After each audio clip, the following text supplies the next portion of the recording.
Hi everyone, this is Koinzell here, and we have the last final pre-release Nilou video here for you guys, which is basically going to be a banner review plus a constellation comparison and refinement comparison as well. We'll talk about, in this video we review the banner, we'll talk about C1 versus R1, C2 versus R1, C6 R1, C2 R5, and some conclusion. So the cost pool analysis, cost pool benefit analysis will be the same as what we have previously, but in the context of Nilou. So first off, let's go dive right into the Nilou character banner. So this is Nilou's character banner. We have Barbara, Xiangling, and Beidou. So Xiangling and Beidou, obviously they are good characters, right?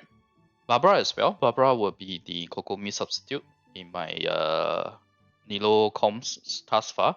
If you don't have Kokomi, then Barbara is the substitute. The alternate, the budget option, so as to speak. So 4-star characters wise, pretty okay. Character banner for Nilou definitely good, right? Because as I shared previously, right, Nilou actually performs very well at C0. And you're actually getting Albedo as a rerun together. And the weapon banner. So the weapon banner this time around is actually pretty good. Why? Because you have PJC, which is a universally good weapon, and you have Key, which is Nilou's signature weapon. Now, Nilou's signature weapon may be a little niche, but if you are using Nilou, her signature weapon is definitely the best. I've just done the weapon comparison. The video was out yesterday. If you have not checked it out, do check it out. But essentially, Iron Sting isn't too far off from her signature weapon. But signature weapon provides EM buff to the entire team, which makes building EM a lot easier. Okay, that's the key difference. Iron Sting doesn't do that. And as for the 4-star weapons, we actually have 2 new 4-star weapons here, Zephyr's Moonlight as well as Wandering Even Star, if I didn't remember the name wrongly. Okay, so these 2 are new gacha weapons. For the Zephyr's Moonlight, if you have seen the weapon comparison, if you have seen the weapon comparison for Nilou, this is her second best weapon after the signature weapon, better than PJC as well. And you have Sacrificial Bow, Dragon's Bane, and Rain Slasher. So I want to talk a look, just quickly touch on Wandering Even Star, because Wandering Even Star, based on the description and the stats, it does look pretty decent for Nahida, very promising for Nahida. But I cannot say for sure until I dump the math because there are quite a number of good 4-star catalysts as well. Okay, so but nevertheless, getting this in anticipation of Nahida is not a bad thing. That's what I'm trying to say here. And this is in fact a good weapon banner because if you end up getting PJC, it's good on any other characters that typical sword DPS users like Keqing or even Ayaka, Xingqiu, etc. Zephyr's Moonlight, if you didn't manage to get her signature weapon, I think you should be able to at least get R1 Zephyr's Moonlight if you're not too unlucky. And that will give you the second best weapon as well for Nilou. And obviously, if you get the signature weapon for Nilou, then congratulations. It's really great for her and for the team as well. Wait, this weapon easily gives you extra 10k HP over the rest of the options. Not to mention the EM buff that's like, what, 140 plus EM buff to the entire team at R1? If you manage to build up to 70k HP. So all in all, this is one of the few weapon banners that I'll say is really good because you get 2 good weapons and 2 new 4-star weapons as well. And also the other 4-star weapons like Sacrificial Bow and Dragon's Bane aren't too bad. Rain Slasher, I have not looked at it in the current meta where EM is more important, whether it's better now. I really have not looked at that, so I can't say for sure. But at least 4 of the weapons are decent. You have 2 new gacha weapons, one that's really good for Nilou, one that potentially good for Nahida. You have a Sacrificial Bow that's already known to be good, and Dragon's Bane that's decent on specific characters. So yeah, it's a great weapon banner. So these are the banners. Let's go look at the actual math, the constellation and the refinement comparison. Yep, so there you go. Now all of this is just based on one specific permutation, which is the 2 tenacity with either 2 Gilded Dreams or 2 Wanderer's Troop, triple HP main stat with EM substats, and these figures are based on a 1 enemy scenario, which is what I've mentioned here. I'll briefly talk about what it means when it's 2+ enemies, but if you look at the constellation values, her cumulative constellation value from 00 to C6 is actually really bad. It's only 28%. Which is understandable because her main source of damage is multiple cores, which are really only boosted by these two constellations. The rest of them don't do much. Like even the C4, while is nice that it reduces like 35 to 40 ER, it doesn't really give you that much of a boost, even with the ER drop, right? It's a 3%. 3% individual at C4 doesn't do real much. As I've said many times before in my math guides, be it the Nilou math guides or the Nahida Nilou math guide, I already mentioned that C2 is close to the max potential for Nilou, and you can see it, right? Because when you go from C2 to C6, such a costly progression only gives you like what 7% extra. Might as well just stick with the 21%, right? C2 is good, but even C2 is just 16%, whereas the R1 Iron Sting to R1 key, which is a signature weapon, you actually get 24%. It's even bigger than this. Now the R1 to R5 refinement doesn't look as good, right? Because it's 13 to 14%. But bear in mind that the figures here have not included the EM buffs to teammates, which will be a lot more impactful because the teammates do not already have high EM like Nilou. This is based on Nilou's, and when you already have a R1 key, you're already going to have a pretty decently high EM. We're talking about more than 1k EM. So when you go from R1 to R5, you can actually go all the way up to 1.5k EM, but you get diminishing returns from that. That's the reason why the percentage figures don't look high here. But I assure you that it will be much more impactful for the teammates, because the teammates are not going to have high EM like Nilou. You're going to build, if you follow my math guide, you're going to build them to have like 300, around 300 to 400 EM base without team buffs, without Nilou's buff, etc. Okay? So they are going to enjoy a lot more from the R5 key. That's what I'm trying to say here. Oh, and with regards to one enemy and the 2+ enemy scenario, right? In a 2+ enemy scenario, you get more multiple cores. So C3 drops even more, C6 also drops even more. C6 drops to 1%, and C3 drops to 0. Okay, it's not exactly 0%, but it's less than 0.5%. That's why it's rounded to 0%. But essentially, I can tell you guys that it's about 0.2 to 0.3%. So it's really bad. Okay, try not to get any of these constellations. Just look at this and you know. While the signature weapon is really decent, it's higher than usual tier. Usual signature weapon, the tier difference is definitely less than this. Okay. Now this cost benefit analysis here is pretty standard in terms of like the optimistic scenario, what the push required from C0 to C1, C0 to C2, C0 to C3. You have the worst case soft PT and the worst case in terms of hard PT, and then you have an average here. Likewise for the R1 and the R5 weapon. Wait, this should be key. So you see R5 key, the variance is pretty big. It ranges from 275 to 975, but I'll talk more about it later. First off, just bear in mind that whatever figures you see here, the automated cost figures above are all just estimates and extrapolation. In the end, it's down to luck. Unless you are doing like 1000 plus pools, then the average will be more accurate. It will then go closer to the average. Otherwise, before that, right, it's really luck. But from my personal experience, you will seldom hit hard PT. So for me, right, I only reach hard PT 2 to 3 times so far. And this is as of now. This is not like a statement that I put, because this statement didn't change since a long time.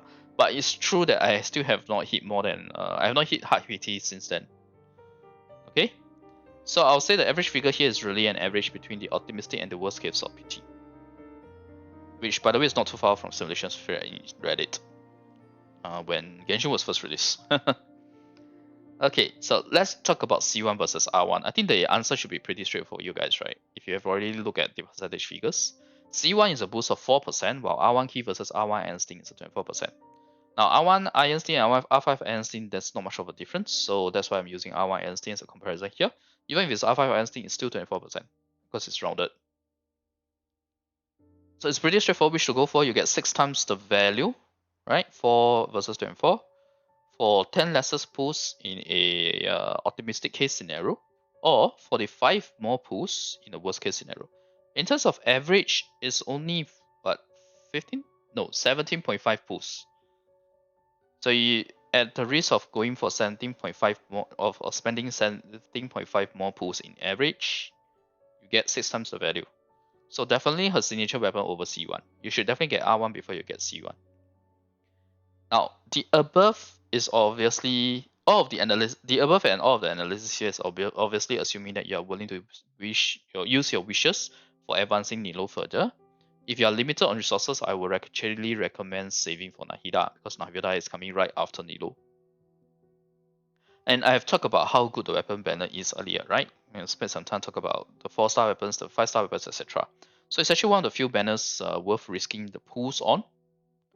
But at the end of days, and at the end of the day, why do I have days here? At the end of the day, it's your resources, and you have to assess your risk appetite. Always spend responsibly within your means. This is one thing that I always say. You have to spend responsibly within your means. Do not spend to the extent where you have to borrow money to do your daily stuff or your monthly stuff. You don't go to that state, yeah? So this is in fact a better weapon banner than Cyno's, if I were to be candid. Because getting PJC is still good for other sword characters. Key, which is the signature weapon, is an even better EM team buffer than Allergy compared to Cyno's weapon banner. It gives you more EM, 140 plus versus 100. If we're talking about R1 versus R1, if it's R5, then the difference is 100 EM. 300 plus EM, 300 EM versus 200 EM. And it's also a much longer duration. This is the most important thing, it's a much longer duration. 20 seconds versus 12 seconds. And there's no downtime, whereas Allergy forces you to have a downtime. So yeah, you want to talk about team buff, this is a better weapon. But Key is more restrictive and niche than Allergy, that's for sure. But both Cookie and Nilou can use this. And although Cookie will need more on-field time with this, it's still doable. You can check out my previous math guide for Nahida, where I did mention did do a quick mention on how Cookie with the keywords. Okay. So Ziphos is also Nilou's second best weapon if you didn't manage to get key, and Wandering Even Star looks promising for Nahida, even though I have not done the math yet, just based on the description, because it gives you the two stats that Nahida needs, right? Attack and EM. It also provides an attack buff to the team. But obviously it's good more for the spread comp. Because it focuses on improving Nahida's damage, right? So yep, go for R1 over C1 if you're willing to spend to begin with.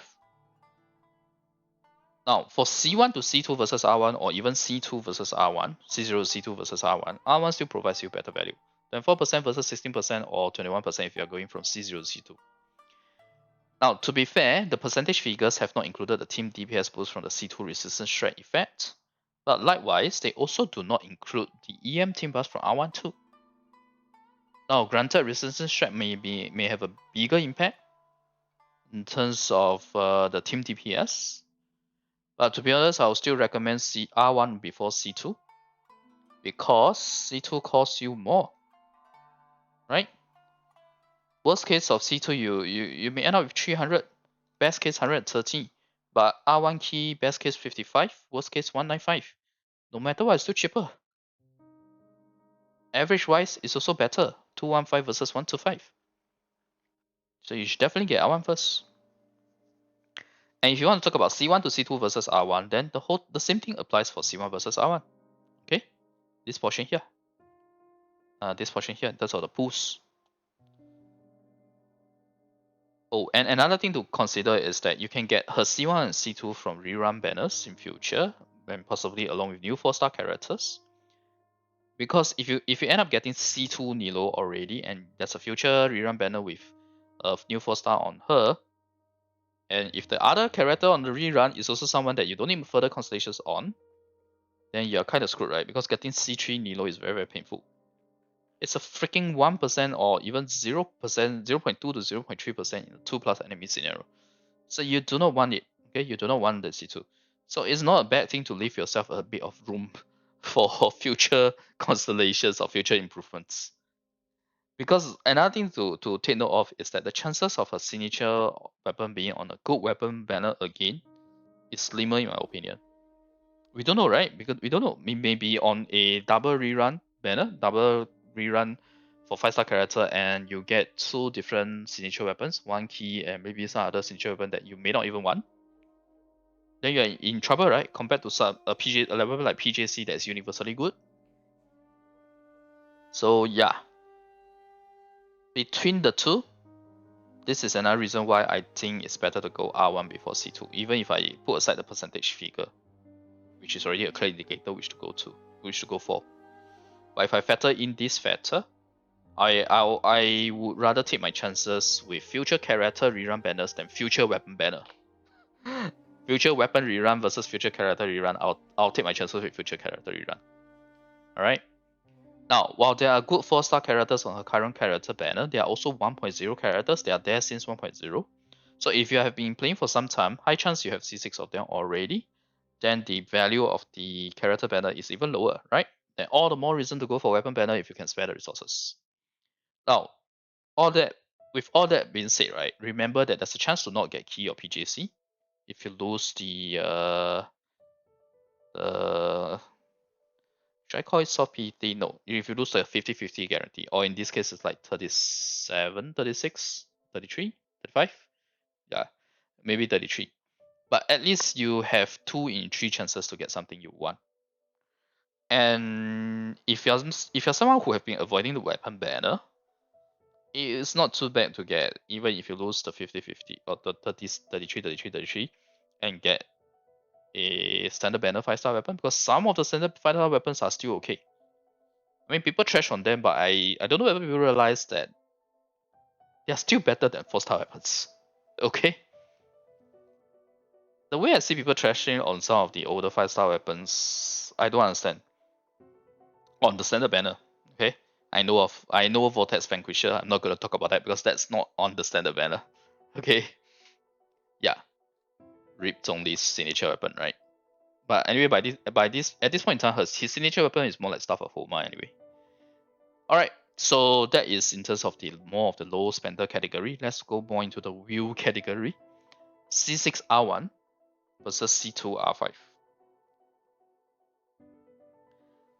Nilou is actually in a unique position where R5 can actually be considered before C6. She's the first character for this. If you look at C2 R5 vehicles versus C6 R1, C2 R5 is actually 8% better than C6 R1, which is basically unheard of because typically C6 is better than R5 at early constellations.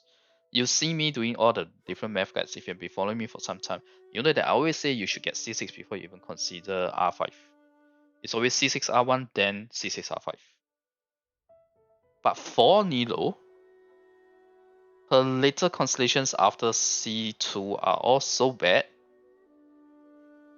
which is very, very evident from this, okay, that it's actually a no-brainer. Just go for C2 R5. Don't C6 R1. I really, really, really do not recommend going beyond C2 for Nilou, character constellation wise. Or rather, you take that money that you, or whatever resources that you are spending from C3 to C6, and put it to better use on the R5, or saving for Nahida as well, right? I mean, if you like Nilou enough, you can go C2 R5. If you are an F2P player who save out a lot of pools, you really like Nilou, you're thinking of spending on your hard saved pools for her, I don't recommend getting C6 R1 for her at all. Okay? Either C2 R1 or C2 R5. C2 R1 if you want to save more for Nahida, C2 R5 if you are willing to spend more on her. But don't get C6. Look at this crap. Please don't spend on this. Don't get this crap. Guys, don't do it. Ladies, don't do it, okay? Alright, now that brings us to the final notes. So Nilou C2 is actually pretty much close to a max potential in Battlefield Course Comp, so there's no need to go beyond C2. Her R1 is also good enough to go for before even C1 on C2. So basically the tiers of progression is very straightforward. You go C0 first, then C0 R1, then C2 R1, then C2 R5. Which obviously all of this is in order of increasing cost. Okay. Last but not least, spend responsibly within your means. Let me say this again because I already said it earlier, but I'll say it again. Spend responsibly within your means. Do not overspend and do not stretch your spending. It's not worth it. You may enjoy the game, but it's enjoyable. I know it because I'm spending a little on it as well.